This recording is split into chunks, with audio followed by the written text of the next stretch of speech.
Bonjour à tous et bienvenue à ce débat. Good afternoon to you all and welcome to this online discussion which is to be interesting and exciting.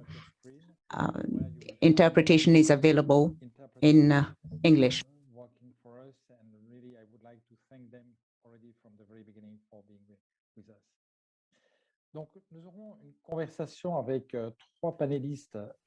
We are going to have a conversation with three highly qualified speakers: Isabelle Durant, Secretary General AI, United Nations Conference on Trade and Development; Mbaye is at the Center for Culture and Creative Industry, City University of London; and Gilles Bazelaire, Director, KIKK Festival in Namur. And I am Vincent Defourny, Director of UNESCO's Office in Geneva.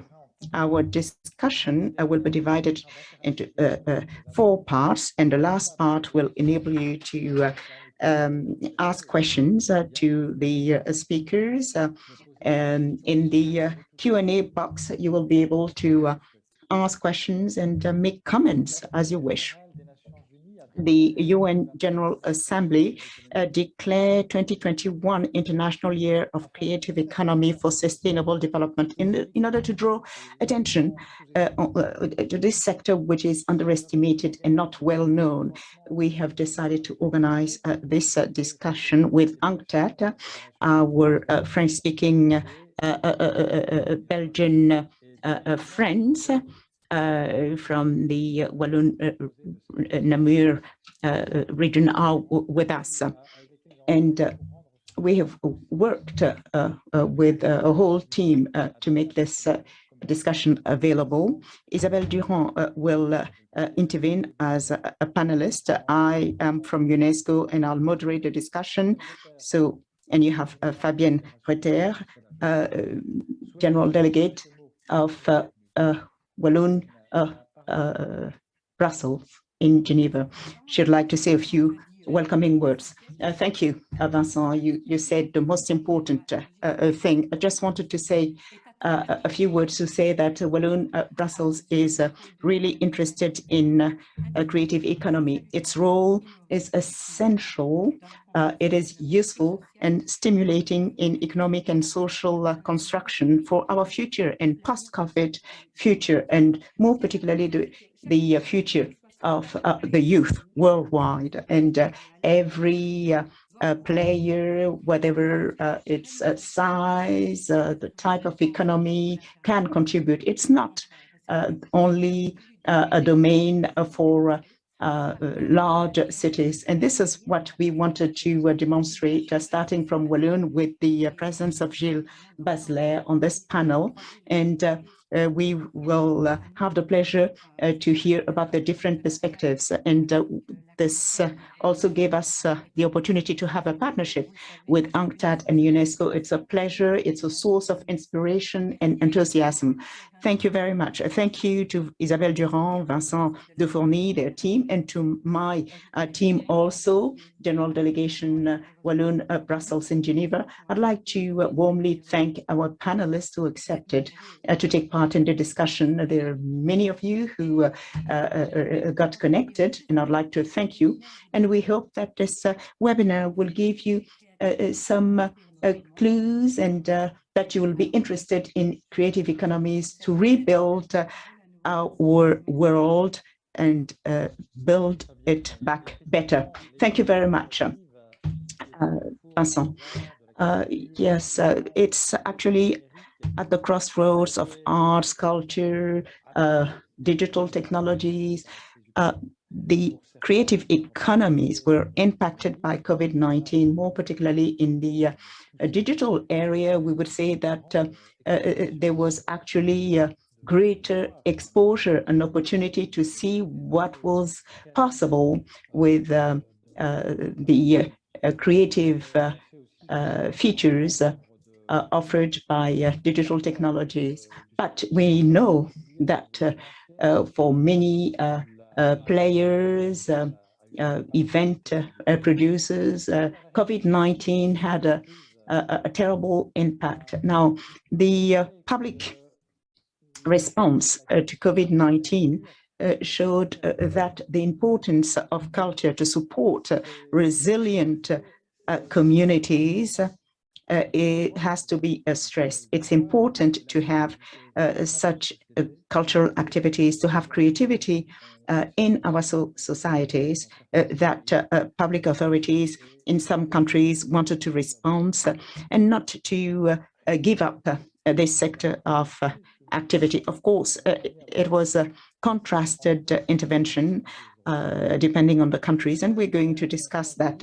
Now, the UN Secretary General launched in 2020 a challenge to build back better. It's about not going back to the world of before, but building the post-COVID world with a certain number of elements, parameters based on the SDGs. In Geneva International, we do not hear a lot about culture, discussions on culture and creative economy. We're more concerned about issues related to human rights or migrants, refugees, or humanitarian issues. And of course, I don't want to repeat the discussions which took place yesterday between Mr. Biden and Mr. Putin. Now, the interventions of today will give us different perspectives, economic, operational perspectives, which will enable us, thanks to practical issues, what we mean by creative economy. Now, since the contour of creative economy are not quite well established or clear, we would like to start this discussion with Jenny Mbaye. Jenny Mbaye from the Sociology Department of the University of London. She is the director of the Master Program Culture, Policy and Development. She also teaches at the Center for Creative Economy. And I think that it's the most invited person, and she will introduce what creative economy is about and what is its usefulness. Jenny Mbaye, you have the floor. Thank you, Vincent. Thank you to all the members of your team for the invitation that I accepted with great pleasure. And thank you for your trust to try to present creative economy. I just wanted to recall that creative economy is a sector which is growing fast in a global economy in terms of income generation, in terms of job creation and export income. So it is actually unclear, but it is really interesting. And in order to give you some elements, I'll highlight three aspects. And because we're being invited to build back better with creative economy, this invitation that I'll also repeat here is also related to how to think creative economy better. And I'd like to thank Christopher, who is going to display the first slide of my presentation so that you can follow my presentation. So building back better with creative economy, there are three aspects that I'd like to highlight. The first one, as it was announced earlier, a creative economy comprises all these activities which are interrelated, dependent, and they pertain to the creative capacity of individuals, the capacity to have relations in the area of arts, technology, and trade. And so at the heart of creative economy, we have cultural and creative industries, and they are essential because they are also related to cultural diversity. I'll go back to that later on. It's placed at the level of global market and global cultural world with different histories. And this participation, this cultural participation is enabled through creative economies. And there's something else which is important. The cultural industries fed by creativity, individual talents have a strong potential to create wealth, to create jobs through intellectual property rights.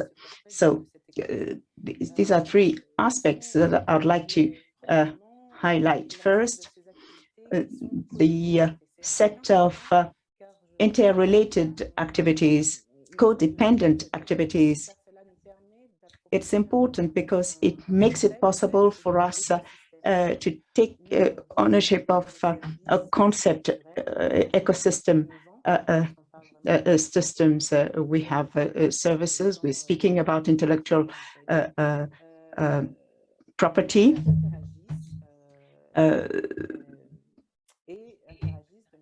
And we have this collective interaction.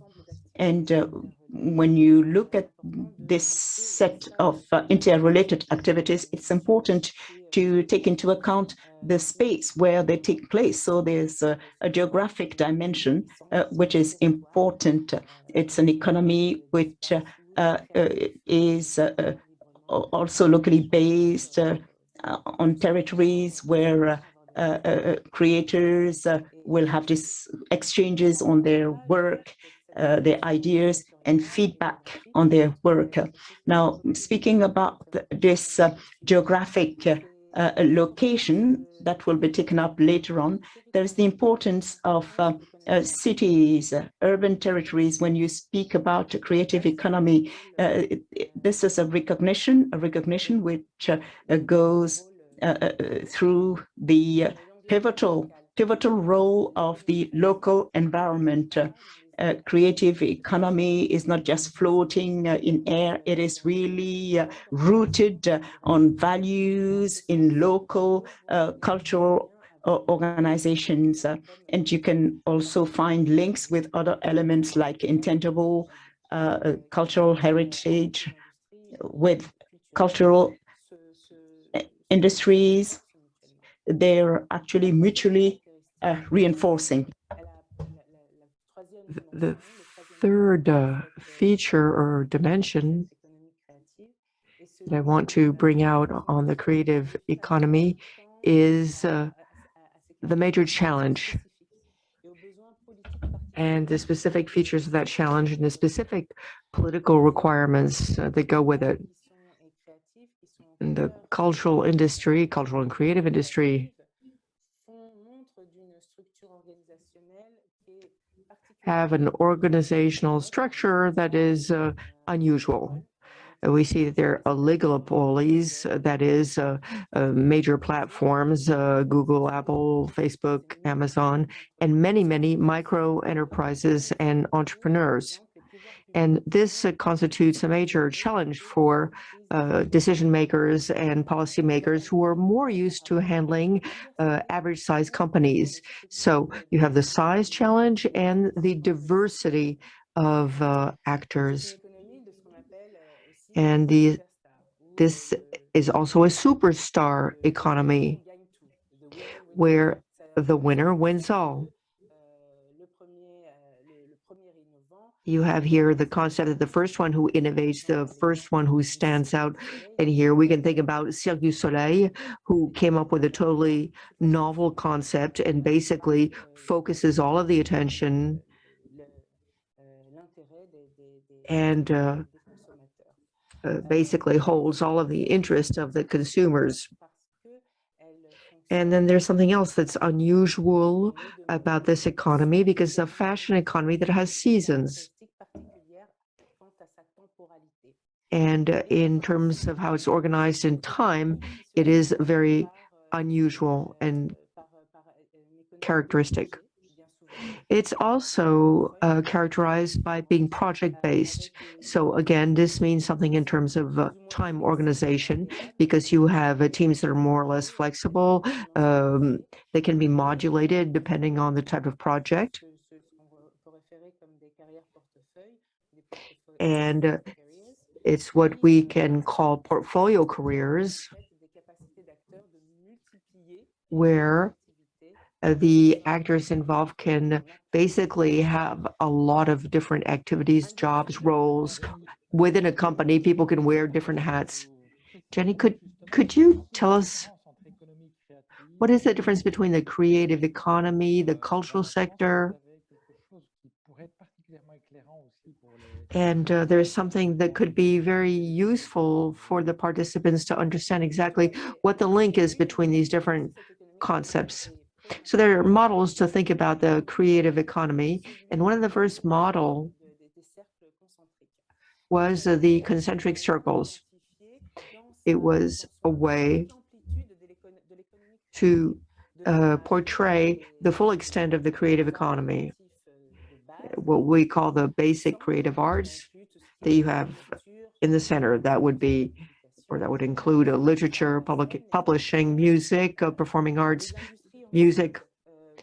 Then the so-called cultural industries. Here you'll have film, museums, galleries, libraries, photography.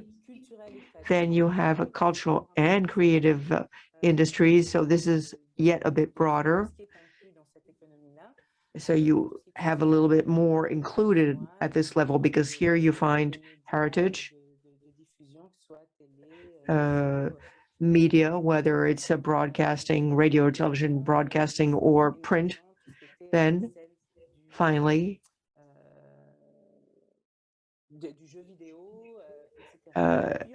it goes on to include video games.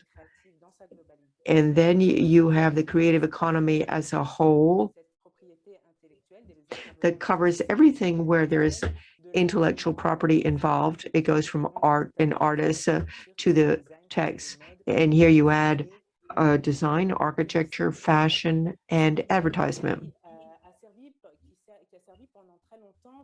This model, which was used for a long time, puts at the center the creative genius, the individual artist's creative genius. And it's very important to understand the scope of the creative economy. So we had to introduce an additional notion, which is the process of production. And to do so, it required to get away from some kind of hierarchy between innovation and creativity.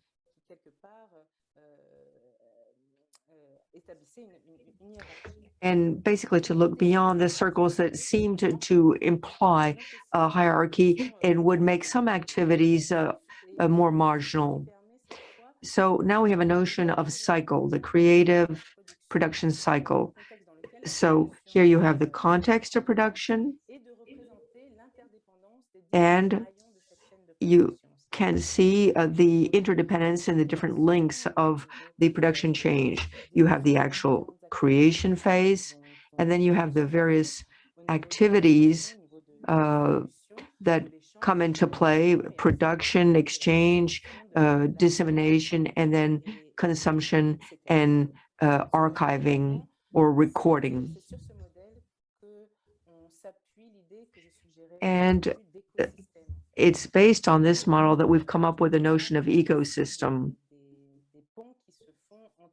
So you have bridges between the different links of the cycle of creative production.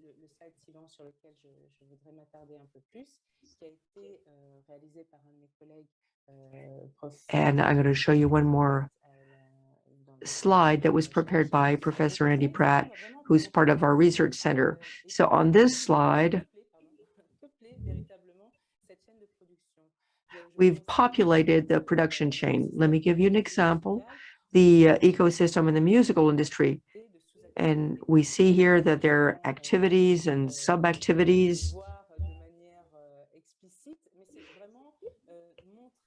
It's hard to depict it very explicitly, but what we're trying to do is to actually show all the different activities in the production cycle. Well, I would like to have the two other panelists to respond to this. And in particular, I like Gilles Bazelaire to talk about the ecosystem, because you'll be talking about the festival, the KIKK festival.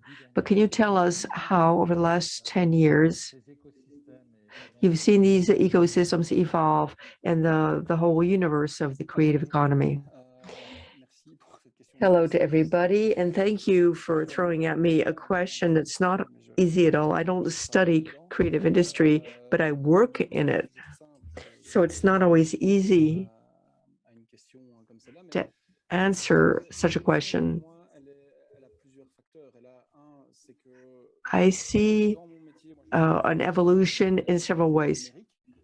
I'm more in digital creativity, which is part of the cultural and creative industry. Not everything is digital, but that is more specifically where I work. And as we saw in Jenny's slide, the cultural and creative industry is sort of broken up. When we first started talking about, first of all, industry was kind of a bad word, and it was much more in silos.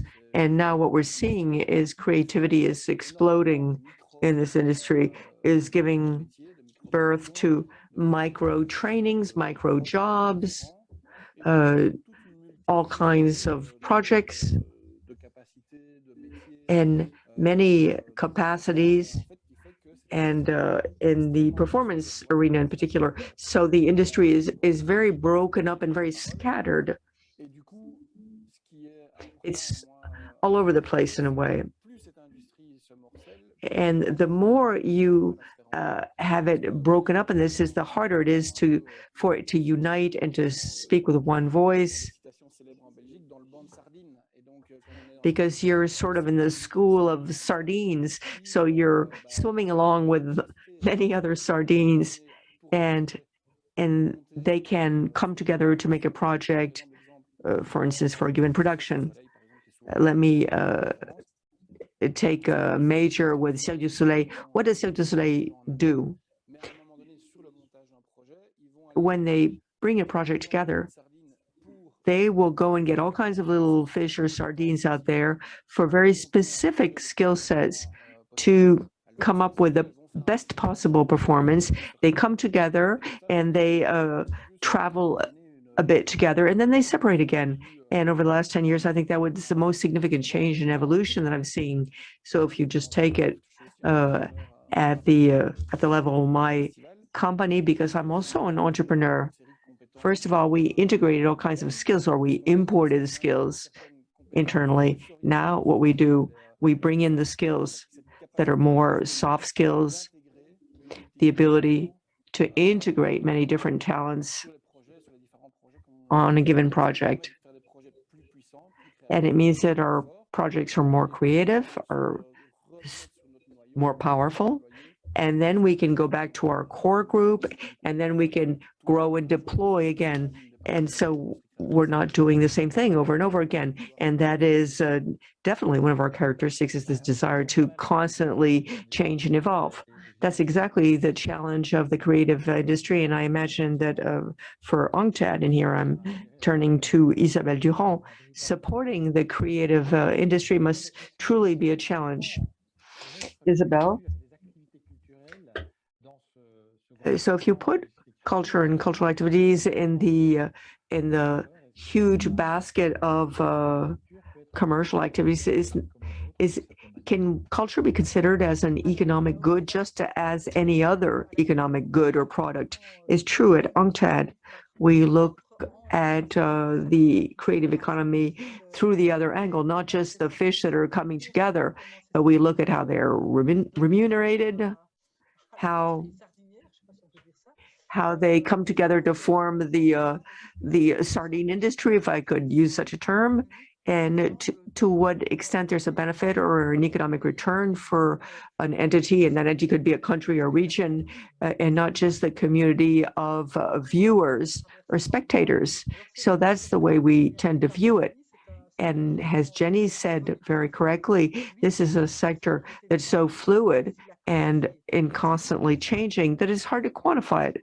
But it's not the only sector in which measurement is difficult. If you want to measure illegal financial flows, very difficult because by definition they're hard to measure, and measuring the benefit of the digital economy is also equally difficult. So culture is not the only sector that is so hard to quantify or to define. It's very characteristic in what it provides to human societies, and is tied in with a local area. But like many other areas, it's increasingly difficult to pinpoint. And we look at it, of course, under many perspectives, but especially from the perspective of development is not just the economic benefit for each one of the actors. Does it serve the overall interest of development? And Vincent, you saw during the pandemic, some sectors, and particularly those who had a technological aspect, simply exploded with some very interesting results, but also with a great deal of injustices and very poor distribution. And which brings me to the last thing that we want to work on. The intellectual property rights are far from simple, because how do you remunerate the small, the medium, and the large sardines? Very complicated, because the intellectual property rights are under national law, but there's constantly moving and flowing exchanges. So all of the issues related to international intellectual rights are it's very difficult. So regardless of the cultural value of the product, there has to be fair remuneration for the creator, for the producer, for the distributor.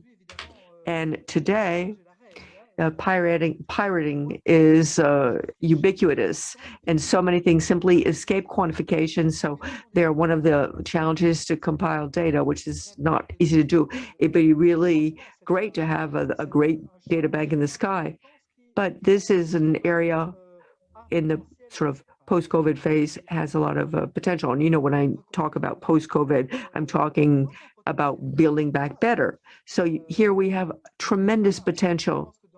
I think when I see the people I work with on the development side, they're looking primarily to economic recovery through more classical means. And I don't think that they are thinking in terms of the creative industry.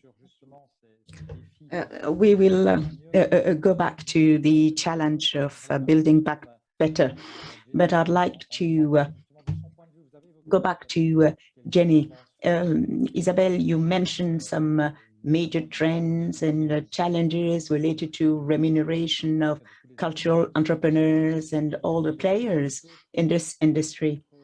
But maybe there are other dimensions, challenges that Jenny would like to maybe highlight to maybe conclude that general introduction on creative economy. I just wanted first to recall that this is quite a challenge, and it is expressed through different fields and different sectors in the digital area, for instance. There is a question you put to Isabelle.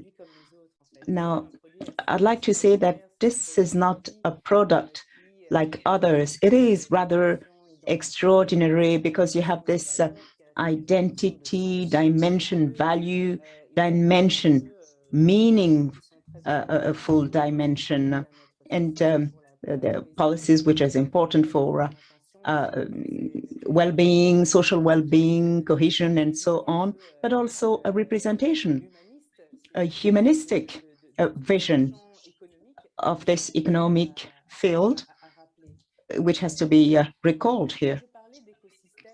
When I mention an ecosystem, it's a way of saying that smaller fish as well as bigger fish are mingling together. There are different sectors, formal, informal sector, commercial, not commercial, subsidized by the state, not subsidized by the state, profit-making, not for profit-making, mainstream, independent. So when you look at this ecosystem, you can see the interrelatedness of all these activities. So you can think about creative economy, trying to rank what is formal, what is not formal, and so on. But what is interesting is this integration of all these different type of activities with their different profiles, which are interrelated. Thank you, Jenny. So this was the first part of our webinar. We didn't go around all the aspects of creative economy, but we're starting to see things clearer. Now I'd like to move on to the second part of our discussions.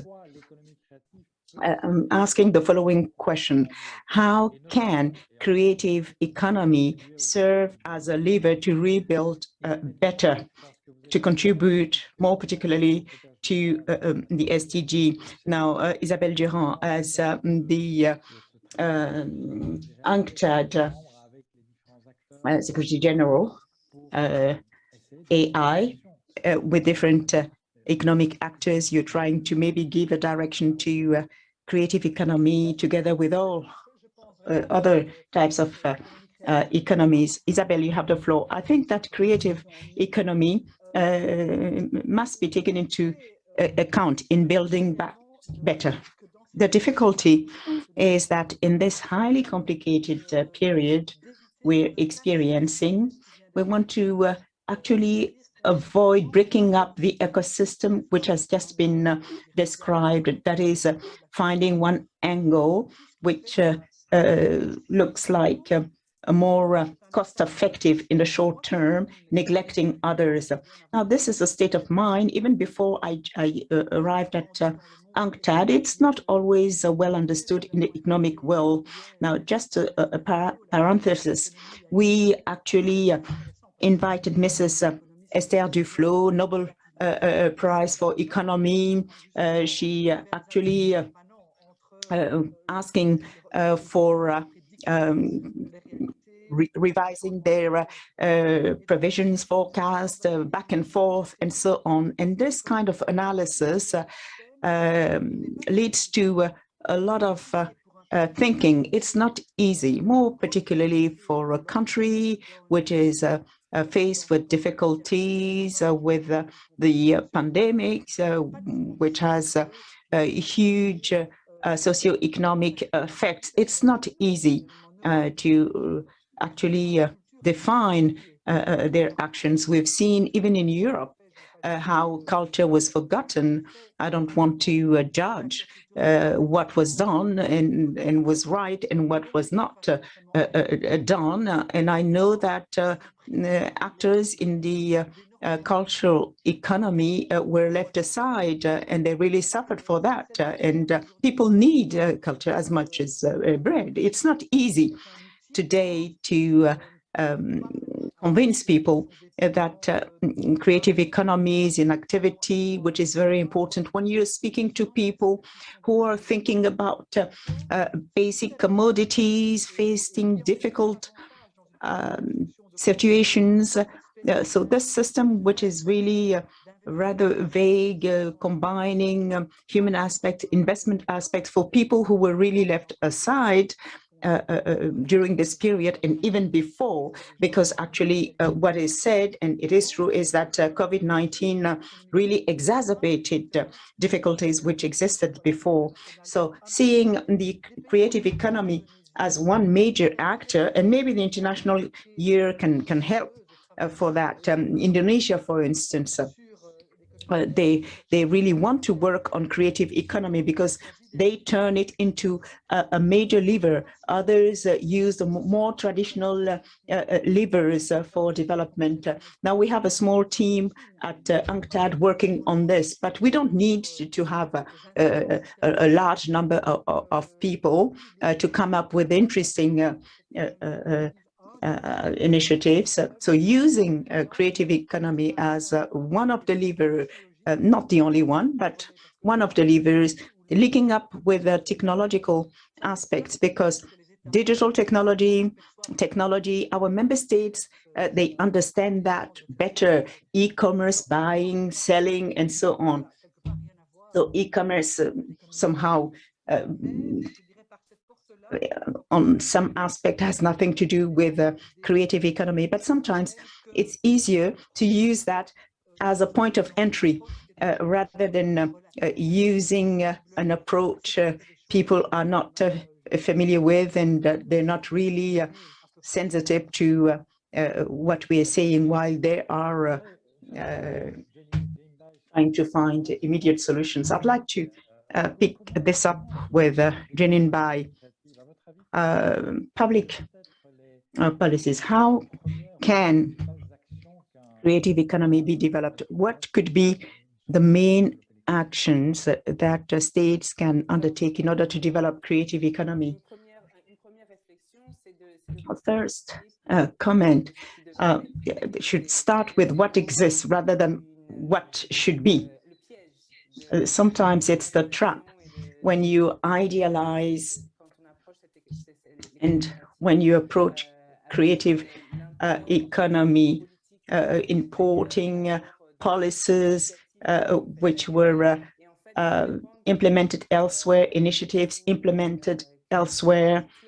The thing is to understand that creative economy draws its strength from the local level. What are the assets, the weaknesses, the opportunities which exist in a territory specific to that territory? It's the first step in mapping the ecosystem, mapping the ecosystem. What exists?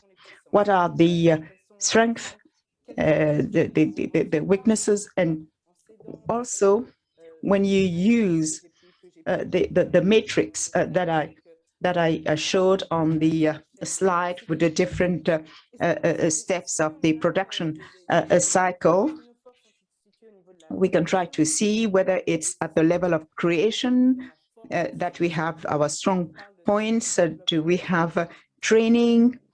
Because we speak about the SDGs, the Sustainable Development Goals. Culture is explicitly mentioned in number 11, but in number 4, education, it's also present. Do we have education systems, creators, distributors, producers, involved at all these levels, disseminating? Do we have initiatives at those levels?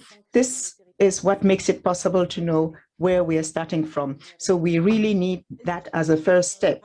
Be locally based and use what is present at local level. Just wanted to add, if you allow me, Vincent, the local mapping is essential to see what you're starting, where you're starting from. But at the same time, you realize that in creative economy, the value added of cultural products, even when they come from the country, the value added happens elsewhere. The studios sometimes are elsewhere in specialized areas. Now, for developing countries or less specialized countries, there is a very good basic material, you have the mapping at a time when it can become profitable, or it has to be produced in a certain way. Well, it is taken elsewhere. Why? Because the regulatory framework is not there, the material is not there, the studio is not there. So it's just like basic commodities. You have cocoa beans, but the good chocolate is produced elsewhere. So the value added between the cocoa bean and the product, final product which is sold, does not go to the country where the cocoa beans were produced. So if you want a rooted, locally rooted product, it has to also be profitable at the local level, not only a very good cultural product and so on, but also something that has a value at economic level. So the local presence leads me to turn to Gilles Bazelaire, International Festival from Namur, a small city, and yet you were able to create an international festival. So could you actually explain to us what it means to be locally based, and how did you proceed? This is something that is really interesting for me. There is this thread all through with all the projects that we created ever since the beginning. One of the first clients said, well, it's very good, it's highly creative, but you were not born at the right place. Maybe at that time, I didn't realize it, but I was really disrupted, by that, to see that we had to go to a big capital to be able to do what we were interested in and get more development. So we decided to do the opposite. It is true that what Mrs. Durant said, the economic value, and we should not neglect to mention that, is mainly in the Anglo-Saxon countries, but you have a very good potential in Europe, in countries of the south, or in Namur, yes, or in Namur, and the capital of Wallonie. So this a very rich potential, and we can simplify and use what was done at the time of mining and the development of other industries where the processing took place elsewhere and the value added took place elsewhere, as Mrs. Durant said. But it is changing fast, and the festival that we created in Namur and the track, the hub that was set up in Namur, other projects, are being developed from our small size territory, 100,000 inhabitants. It is possible when it is recognized, when there are people who are also working for it, because the industry is using all these possibilities, all this potential. And it is possible to create, as we have shown for the past 10 years, a festival attracting people from 55 countries, people coming from the Anglo-Saxon world to our country, from the east, from the west. And so there is a kind of convergence in this small city of Namur. During 4 days, there is a whole series of players of creative industries who gather. There's not one reason, there's 1,000 reasons. And one of the main reasons is that we decided to do it exactly where we live. And there were several actors who heard us. We were recognized as creators, and venues were built. And even if we're in a small town like Namur, right from the beginning, we wanted this to have an international flavor or scope. And there's nothing contradictory in saying that you do a local project where you live while maintaining a very strong connection with the international scene. In fact, that's essential. And these different factors, these different actors, this is what made it possible to start by creating a company and a whole ecosystem around the festival, a place in which creative enterprises are growing, and a space where people are coming for training and to discover what we're doing. If I could just finish with something, I'd like to stress something. It's not something that we imagined this way in the beginning. It wasn't, in fact, our role as people who are working locally. We were sort of, feeling our way through it. We were not studying or looking at what we were doing. We were just doing it. But 10 years later, looking back, we realized it's because we were local that we were able to create the different pieces of the puzzle that really fit in with what was needed at the local level. So if I'm reading you correctly or understanding you correctly, the festival, in a way, did a kind of mapping, but it did it in a very empirical way.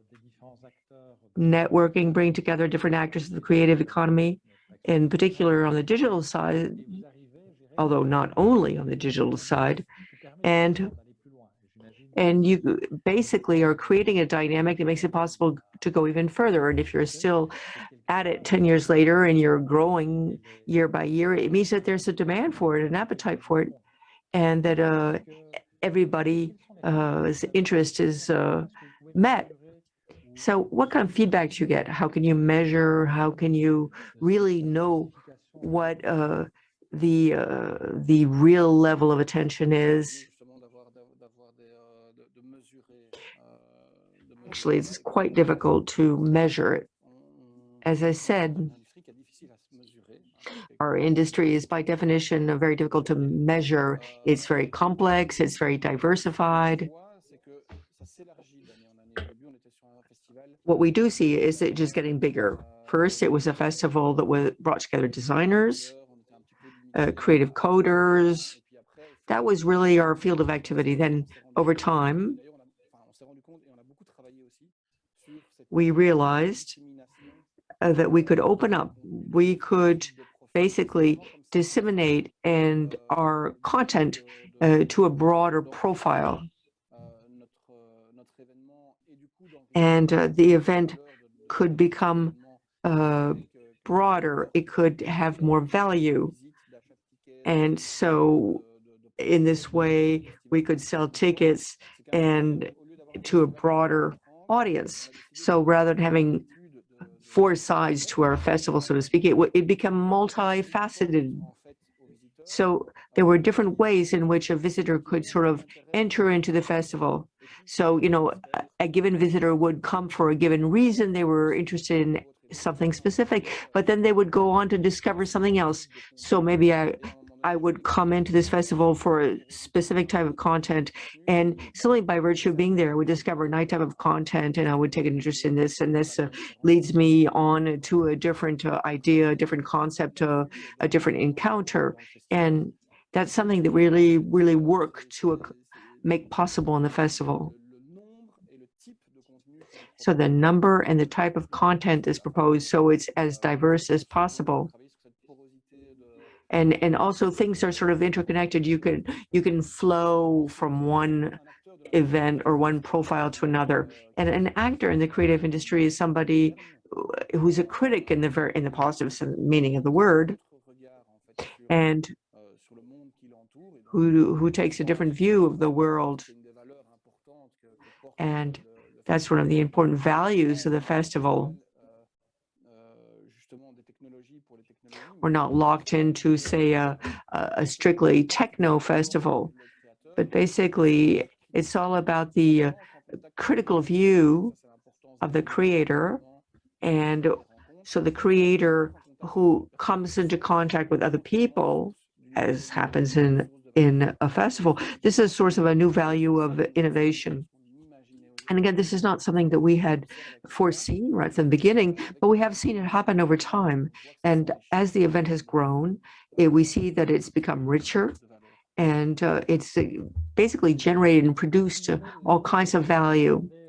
Isabelle, Durant, as you hear this way of describing the festival in Namur, would that urge you to tell other member states or other regions or cities to go ahead and do something like this? Is this something that can stimulate basically a kind of a dialogue between decision makers and other actors in the sector? As was explained very well, this is not something that was designed top down. It was grassroots up, and then things sort of came together. What is difficult, and this is not something that the UNCTAD can do, is to know within a community, a region, or a country, and never mind whether it's a developed or not country or not. So what's hard is to know or identify the actors who can work together, who could come together, who are dynamic, or who might generate an interesting dynamic, and in such a way to get support from public authorities to create a festival in a place that nobody knows. And I'm not saying that nobody knows Namur, but in a country or in a town or a region that's simply not well known. Actually, I'd like to give you an example that I was struck by. So it's a more conventional festival, so it's less innovative than this is the Armani festival that was set up by a Belgian national in the Kivu in the Congo. It's a music festival, so that's a classical. This is not a creative ecosystem, but it's a place, a venue where nobody would imagine that you would do a music festival in Bukavu, because actually bringing people together, equipment and musicians, and everybody knows what African music is, but still organizing that type of an event, was a huge challenge. I think, unfortunately, the creator of the festival has died, but it was a beautiful experience and it took place several times. So it's possible if you can bring people together starting at the grassroots level, but then, the public authorities have to be there and be supportive. But you need people who are going to be the leaders, the instigators, and there are such people, everybody, but they don't always have a very enabling environment. There are such creators everywhere. And I'd like to go back to Jenny on the whole issue of identity. We talked about the role of the creative industry in that contributes to building an identity. If you take, for instance, the festival in Kivu that probably developed because it was an echo to expectations. There was a real need, and it was probably completely in phase with the local population. So how do you see this sort of this gelling role of culture to bring together the creative industry in a given sector?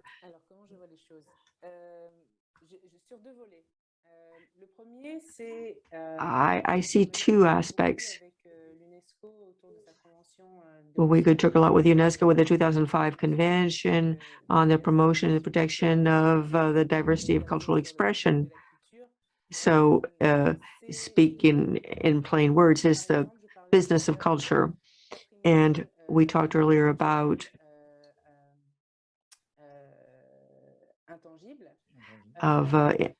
intangible cultural heritage. And how does this feed and how do the various areas of UNESCO sort of work with one another how can we see culture in a broader sense? And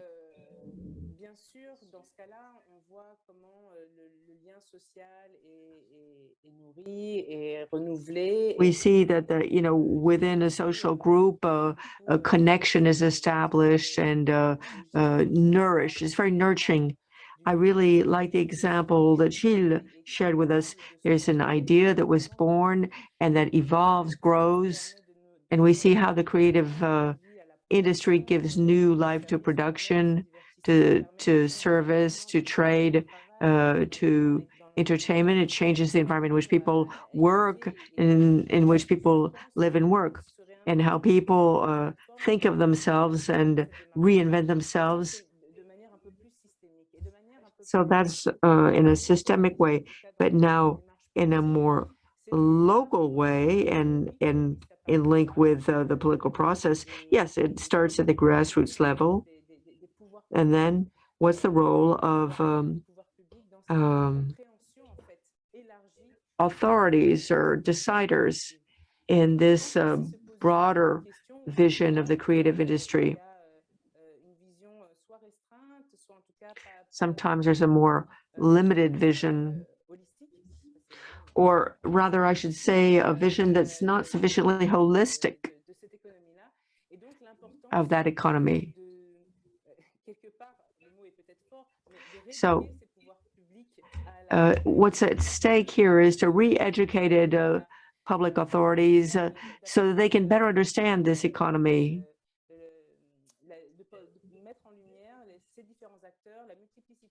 So they can,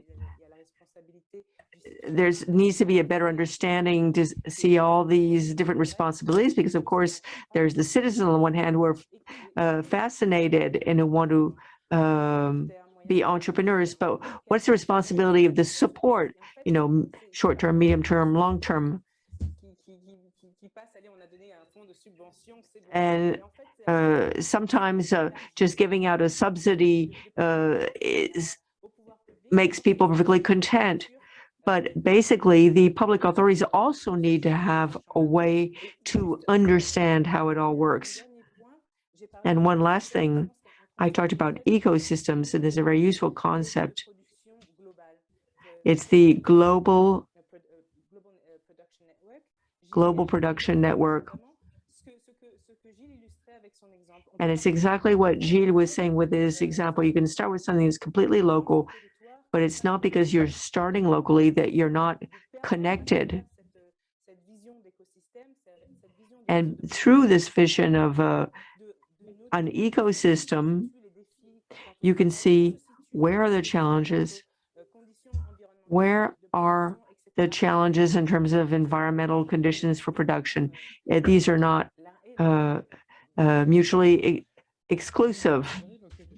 Gilles, you talked about the impact of the KIKK Festival on the town of Namur and the gradual involvement of the local population in the festival. Can you tell us more about this?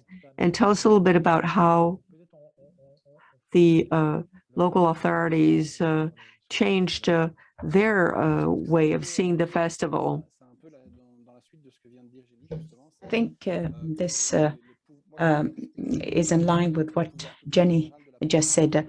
I am highly respectful of public authorities in general, of policies. I think it's a complicated profession. There is something that should not be forgotten. It's to be able to ask questions and to renew oneself. At the beginning in Namur, people didn't understand. I should say it honestly. There were 500 people, and there was a kind of build-up, and we said, well, there's nothing in Belgium for our ecosystem. Let's do it. And there's a local player who said, well, I'll support you. So we very quickly had public authorities and Namur inhabitants interested. They said, it's not for us, but it looks good. So they seem to be doing things as it should. They seem to be doing this properly. So let's support them. So we had people coming over the years. In Namur, you could hear Chinese, Mexican, Spanish, English, and so on. So there was a kind of mix in our event. And then we also took some time to think and said, well, when you create an event which is growing, which has an economic impact, which is gathering people, well, you also need to turn towards empowerment, increasing the knowledge of the world in which it is created. So we started thinking, we work with public authorities. It's not simple because players in the creative industry world, and this is a reproach that I make to the creative economy world, because we don't take time to explain to how we work, why we act this way and not that way to people who are not part of this world. So we took time, we listened to people, we gave them some space, and we decided to open up the festival to the town. And we created a project which is called KIKK in Town. It is distributed in about 30 locations. There was a huge tent in a central square in Namur, and we invited inhabitants in Namur to come. We said it's not only for the international public, but also for you. There was a whole series of contents that people are interested, humans are interested in that. So we actually invited the local audience to come, and they came to discover the market, the KIKK in Town in different locations. And we realized that over the years, people were starting to understand the digital art, startup projects in our market. And then Liège and Charleroi and Brussels also at one point in time came, but most of the time, well, they don't go to Namur when they live in Brussels. They don't come to Namur. And then we got also Flemish people who came, and people from neighboring countries coming to spend 2 days in Namur for this event. So we can see that the overall understanding of the challenges and what is our stakes, what is at stake in our sector after 5 years, there was a huge development. So this opening that we did initially, just by wondering why we can't do this without being connected with the local people in Namur, we thought it was stupid not to open up to the local people. And we're really proud of this, because we can see that the territory is growing with this, with our industry, with other sectors also growing, and that is important. We have several questions in the Q&A, and I'll try to summarize some of them. There is one, I think, directed to Isabelle, but maybe to others also. It is related to the interrelations between the development of cultural policy and employment, social security issues. And the other question behind that is, isn't it necessary to strengthen the dialogue between people who are in charge of employment issues and people who are in the area of culture? Yes, of course, yes. We know it. In Belgium, we have the status of the artist, the social status of creators, because, well, they need to live, they need to provide for their families, to have a decent life, and they're not all able to do so. Far from that. So I think that these two worlds have to speak to each other. They don't always understand each other. Some people don't understand what an artist is. There are different types of artists. It's not easy to define an artist. It's not someone who has long hair, who doesn't sleep at night. So you have the artistic creation, which takes several forms, more particularly in the digital world. So this is the reason why I think that the issue of digital technology and culture, it's interesting because these are worlds which cross each other, and at the same time they have their specificities. And little by little, public authorities are now understanding the fact that they need to have a cross-cutting approach.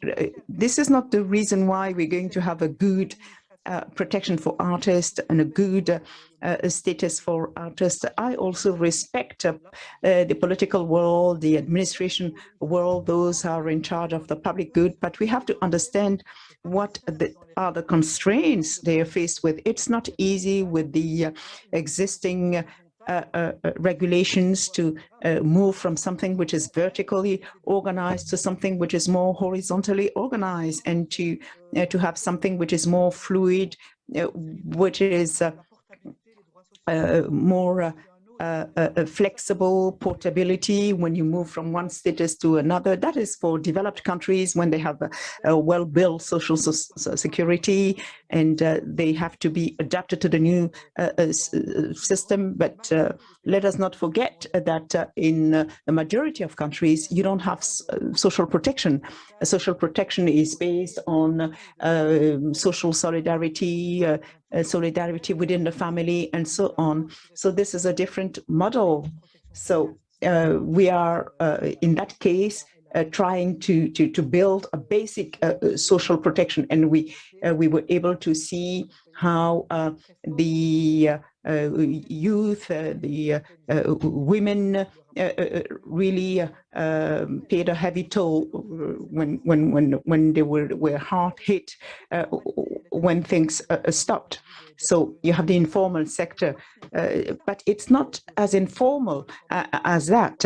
In the informal sector, you also have a formal side because people know how it works, but it is not taken into account in the conventional administrative organization and calculations. There's just an estimate which is made from the economic point of view. And sometimes the informal sector is also well organized. Yes, informal is really real. We also have a comment from a person mentioning a project. If I understood it clearly, it's a project, creative approach with technological platforms. And the question that that person is asking is, what recommendation can you make to someone who would like to develop a creative project along those lines? Well, I have my idea on behalf of UNESCO, but I'd like to let you react to that. Isabelle, Jenny, do you have Gilles? Gilles, maybe is the person to answer. Well, I think this is a question for UNESCO. It's impossible to answer without knowing what is the exact project. As I said earlier on, I think if I can give an advice at my age, don't do it alone. All the projects that we developed here, we did not do it on our own. We tried to find the right person to support us. So this is the advice, the piece of advice that I can give. What I wanted to say on behalf of UNESCO, UNESCO does not provide subsidies to activities. We don't give money, but there is an international fund for cultural diversity. And you have small-scale projects which sometimes can get some seed money to develop ideas, but certainly not to fully develop a project. So for the person who asked the question, the good piece of advice to give is not to develop it on one's own, not to go on one's own, as Gilles Bazelaire said, find partners. So I can see that time is flying. It's 11 minutes past 5, and we have to move on to the conclusion of our webinar, of our discussions. First of all, I'd like to thank you for your very rich, diversified, interesting contributions, which were really interesting to hear. As you said, creativity is more and more recognized as a resource, a renewable energy, present all the time through the world, and which takes part in development. When you think about that, it is extraordinary. Renewable energy always present, which is related to everything and which can lead to sustainable development. And we also know that a creative economy which is based on freedom of expression, we did not discuss this aspect, but it's important to highlight it,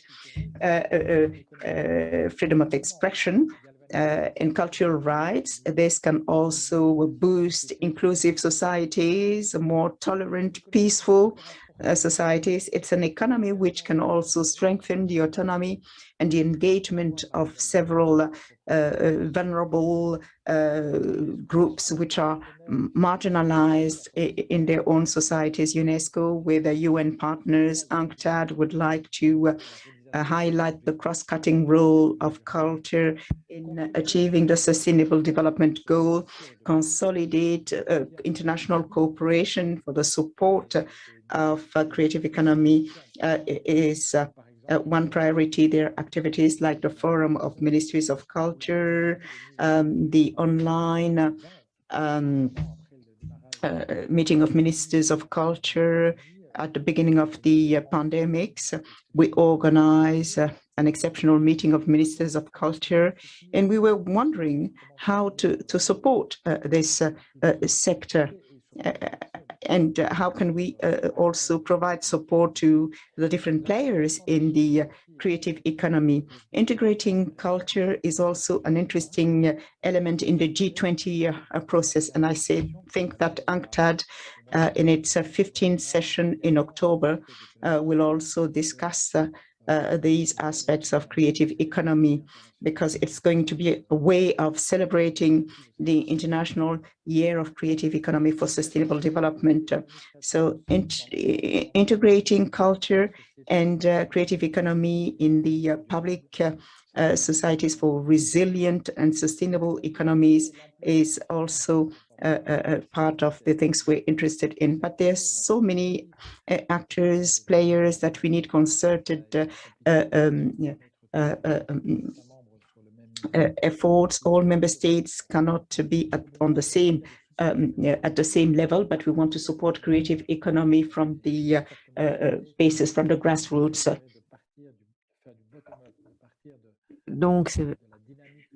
I'm sorry, it's really the need to work from the ground up to achieve a more international level and a more sustainable dimension for the whole sector.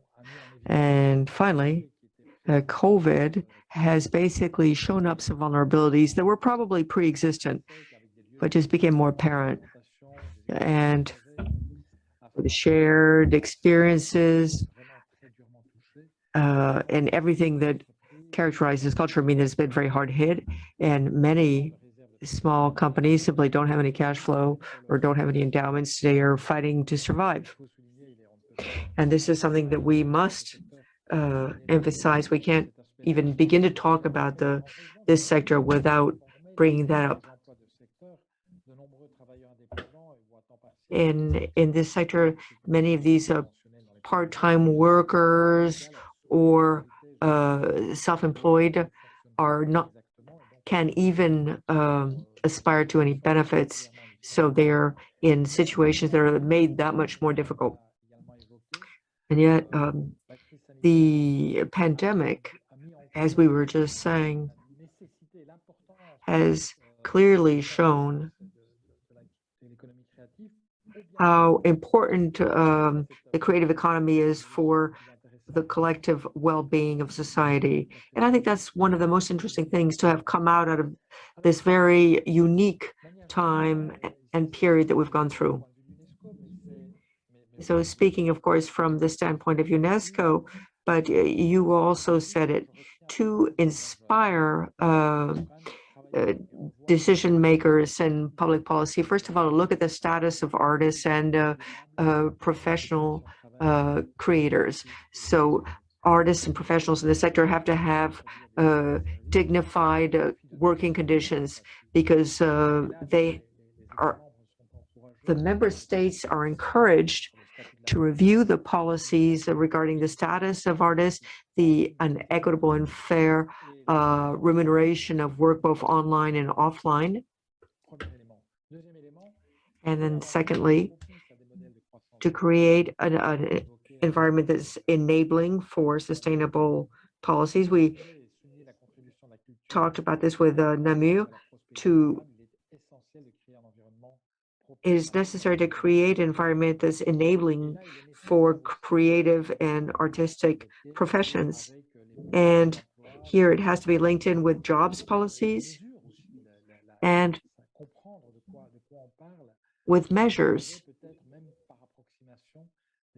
And this presupposes that we know how to measure creative industries and how they develop. And the third topic, and I don't want to expand on this because it's almost a whole nother debate, but the third axis that we need to think about if we want to support public policies for creative industry is how to adapt cultural policies and the support to creative industry to the digital transformation challenge, because the digital transformation is something that's occurring throughout all sectors, but that alone would deserve another debate. I think I'll leave it at that. I'd like to thank all of you for having participated, the three panelists, all of the teams that took part in the organization of this webinar, and all the participants who came online. I saw that we had a participant from the Philippines, so our very warm greetings to the Philippines and to all other people wherever they are in the world. And this is one of the virtues of the digital connection, because we are connected across the world. So I wish you a very fine day, end of day for those who are ending their day, or beginning of the day for those who are just starting out, and I hope to see you again soon. Goodbye.